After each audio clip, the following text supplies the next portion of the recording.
नमस्कार बच्चों। आज हम कक्षा 12 के भक्ति सूफी परंपराएं पाठ के मीराबाई वाले भाग को पढ़ रहे हैं। मीराबाई भक्तिमय राजकुमारी। मीराबाई, जिनका समय था 15वीं से 16वीं शताब्दी के मध्य, संभवतः भक्ति परंपरा की सबसे सुप्रसिद्ध कवित्री हैं। उनकी जीवनी उनके लिखे भजनों के आधार पर संकलित की गई है, जो शताब्दियों तक मौखिक रूप से संप्रेषित होते रहे।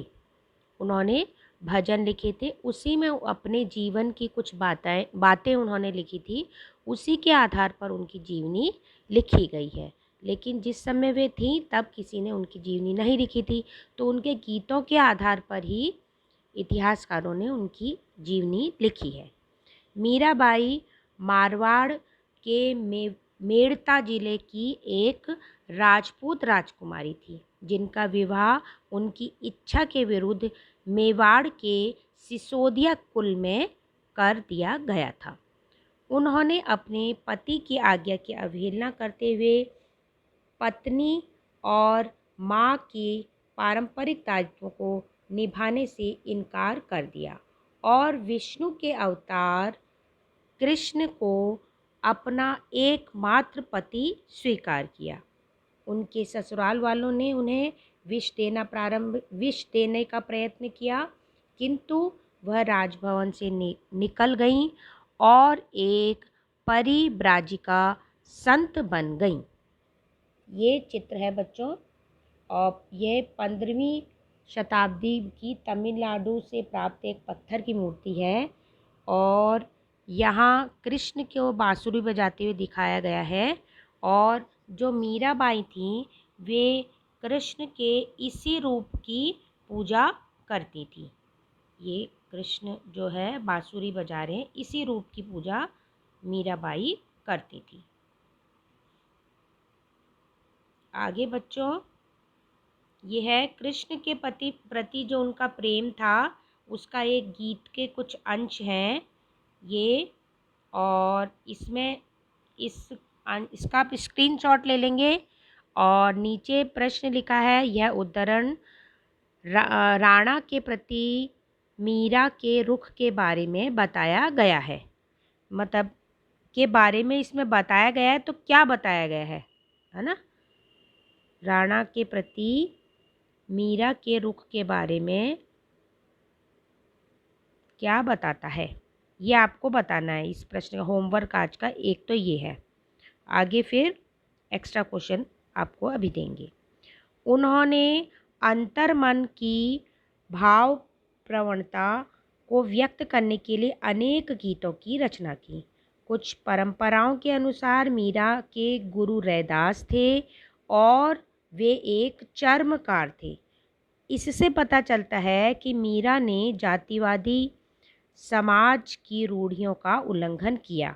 ऐसा माना जाता है कि उन अपने पति के राजमहल से के जो ऐश्वर्य को त्याग कर उन्होंने विधवा के सफ़ेद वस्त्र अथवा सन्यासी के जोगिया वाले वस्त्र धारण किए।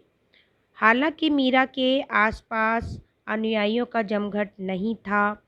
उन्होंने अनुयायियों को अनुयायी नहीं बनाए थे उन्होंने, और उन्होंने किसी निजी मंडली की नींव भी नहीं रखी थी, परंतु फिर भी वह शताब्दियों तक प्रेरणा की स्रोत रही हैं। उनके द्वारा जो रचित पद हैं वो आज भी स्त्रियां और पुरुष गाते हैं, खास तौर पर गुजरात राजस्थान के गरीब लोगों द्वारा, जिन्होंने नीच जाति का समझा जाता है, जो नीची जाति के समझे जाते हैं, वे इन्हें गाते हैं। अब एक कुछ संक्षेप में है, हम ये देख लेते हैं शंकर देव के बारे में। शंकर देव जो थे वो 15वीं शताब्दी के उत्तरार्ध में असम में शंकर देव वैष्णव धर्म के मुख्य प्रचारक के रूप में उभरे। उनके उपदेशों को भगवती धर्म कहकर संबोधित किया गया, क्योंकि वे भगवद गीता और भगवत पुराण पर आधारित थे। ये उपदेश सर्वोच्च देवता विष्णु के प्रति पूर्ण समर्पण भाव पर केंद्रित थे।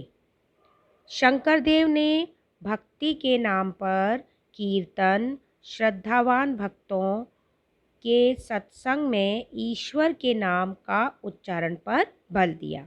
उन्होंने आध्यात्मिक ज्ञान के प्रचार के लिए सत्र या मठ तथा नामघर जैसे प्रार्थना गृह की स्थापना को बढ़ावा दिया। इस क्षेत्र से ये संस्थाएं और आचार आज भी पनप रहे हैं।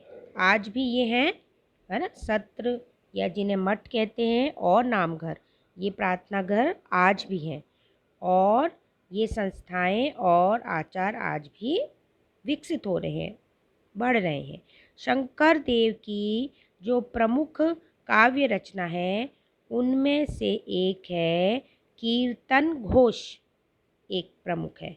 तो इस प्रकार बच्चों आज का भाग समाप्त हुआ। आज के भाग में से आप एक तो ये जो मैंने बताया आपको मीरा के पद के बारे में कि इसमें राणा के बारे में क्या कहा गया है यह लिखना है, और जो आज पाठ पढ़ाया मैंने जो भाग पढ़ाया उसके आपको एक्स्ट्रा क्वेश्चन बनाने हैं और 7 एक्स्ट्रा क्वेश्चन बनाने हैं। इसमें शंकर देव भी बनाने हैं और मीराबाई के बारे में भी।